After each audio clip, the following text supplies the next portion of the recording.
Okay, I'm going to react to this clip of Ben Shapiro talking about Nick Fuentes, primarily a little bit Tucker Carlson and Andrew Tate as well. It's about 1 minute and 20 seconds long. Here we go. If you listen to Nick Fuentes, you are likely to be a loser. He is a loser. He is a basement-dwelling, ridiculous loser who spends his days ranting on the internet to a bunch of other basement dwellers. Don't be one of those people. You don't have to be that. Look, that is ridiculous. That is not the way, excuse me, I would say that. That's just straight up insulting people. Just insult Nick if you want, I guess. I mean, I'm sure he can take that. But to call his audience basement dwellers, I think is totally unfair. Again, my main criticism of Ben Shapiro would always just be that I think he's out of touch. I think his policy prescriptions work for maybe like established wealthy people, which I totally think the policy of a country should work for that. But my throughout my entire life, my criticism of Ben Shapiro has always, I think, come back to that. It's not even the Israel issue, because that's not really an issue, to be quite honest. I spend that much time thinking about, but I definitely think that statement by Ben Shapiro right there, I think was quite ridiculous. I'm going to play that again. If you listen to Nick Fuentes, you are likely to be a loser. He is a loser. He is a basement-dwelling, ridiculous loser who spends his days ranting on the internet to a bunch of other basement dwellers. Don't be one of those people. You don't have to be that. You can actually go get a job. You can get married. You can have a girlfriend. You can actually, make something of yourself in this world. And it was really funny. There's one point where actually Tucker made some sort of I would not say it like that. I don't like that. disparaging reference to Fuentes about this when he was doing. That sounds like, again, like a tactic of the left to be like, oh, all the Trump supporters, remember that, especially in 2016, anyone who wears a MAGA hat, they're deplorable. An interview with another delightful person, Candace Owens, and in the middle of this interview, he sort of made a disparaging remark about Fuentes, and Fuentes went right back at him and said, you're insulting the basement dwellers, Tucker. Those are your people. Like you said they were your people, but actually you scorn them. Here's the thing: nobody should scorn people who are unsuccessful in life when they don't know better. But it's our job to teach them to. You just did, and then what he says right after this: we should scorn people who are unsuccessful in life when they don't know better. But it's our job to teach them to know better, right? It is not. I don't think that's what Ben Shapiro's job is. It's fine if he thinks that is. That's not what I view the job of a political commentator. I would think it's partly to entertain, but the core of it would be to share your political beliefs and perhaps try to convert people to your side politically. But I don't think it's to try to teach people. You're not a professor.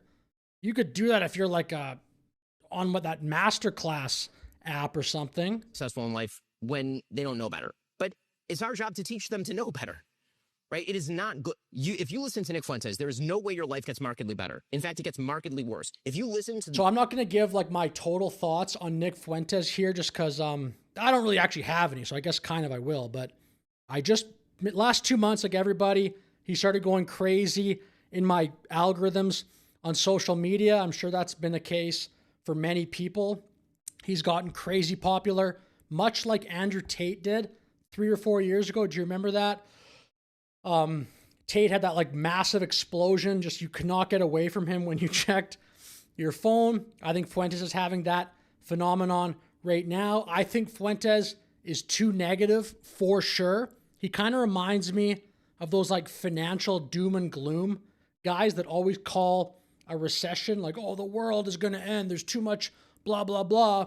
So sell your stocks. I feel like Fuentes, he reminds me of people like that. A lot of Fuentes' takes are negative. You could say I'm too negative, by the way. Most of my stuff on the internet is just criticizing stuff. But I also think Fuentes, just by nature of not being on the mainstream social media platforms, he's kind of incentivized to be negative, because if he's just another person who is generally very positive to Trump and MAGA, I guess you could say, what's the point then of being off these platforms? So I think he's kind of actually incentivized to be edgy and to to be a troll and stuff like that. So when you see a clip of him, it's always, I mean, I'm trying to, I guess, like, maybe you could say, oh, sometimes he's trolling or whatever.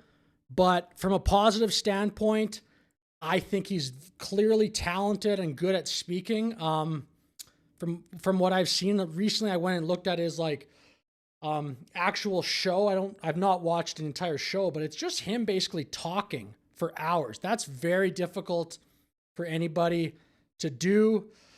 And then another positive, like I think he mentioned Tate already, Andrew Tate, in this clip. Him and Fuentes, at least they can shift the paradigm of the discussion. Like when Andrew Tate burst on the scene, yes, he said lots of provocative stuff, but part of what he's getting at, I think, is true in society. Maybe even if people don't want to admit it, there is a problem with relationships. People are not getting together, men and women.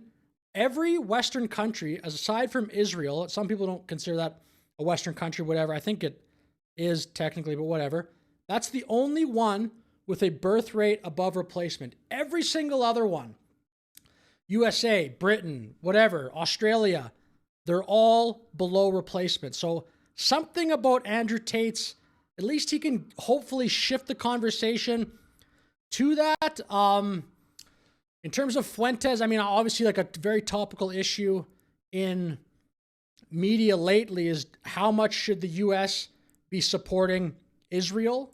I think that's certainly one of the issues of the day. I don't typically talk about foreign policy. I don't even anyway, I'm not going to talk about that right now because I've already kind of been on this rant, but just some quick thoughts there. Right? It is not good. If you listen to Nick Fuentes, there is no way your life gets markedly better. In fact, it gets markedly worse. If you listen to the life prescriptions of Andrew Tate, your life will get worse, not better. You will end up alone, joyless, with no purpose in life. You will end up not being very wealthy. You'll have made him wealthy by giving him your money, by being grifted upon. And if I would not say that absolutely to try, that's a tough one. Some of the stuff that Tate and Fuentes say, I certainly disagree with. And I wouldn't put it the way Ben is here, but I definitely think Tate and Fuentes, they don't bat 100 or 1,000, in my opinion, for sure. we don't make that aggressive case on behalf of our own values, and yes, against those values, and not in a shy way, then we deserve to lose. Final point here as I wrap this video up. It kind of relates to Fuentes and Ben. It's not exactly what he just said there, but I do think there's kind of this phenomenon. I think Tim Pool has used this term, Israel derangement syndrome. I think there is a corner of the internet. Fuentes, again, it's not a cop-out. I truly don't watch his stuff enough to know. There are people, though, that seem to blame Jewish influence or, oh, this one executive in this one company or whatever. 3 of these executives are all Jewish. That seems to be sort of a justification for a lot of things lately. In some circles, again, maybe it depends where you're looking on the internet, but I think that's ultimately a ridiculous mindset. That is almost the attitude of the left, to the left being like, oh, it's because of white men or because of structural racism or whatever. I do see some of I agree with that. I think that term that Tim Pool came up with, that would be, I think, real. The Israel derangement syndrome thing of sometimes there's these dots connected that do not make any sense, in my opinion, for sure. But anyway, with that said, it's kind of interesting. I really sort of hope, though, in 2026, the conversation shifts back to something else. I don't really find this issue that fun to follow.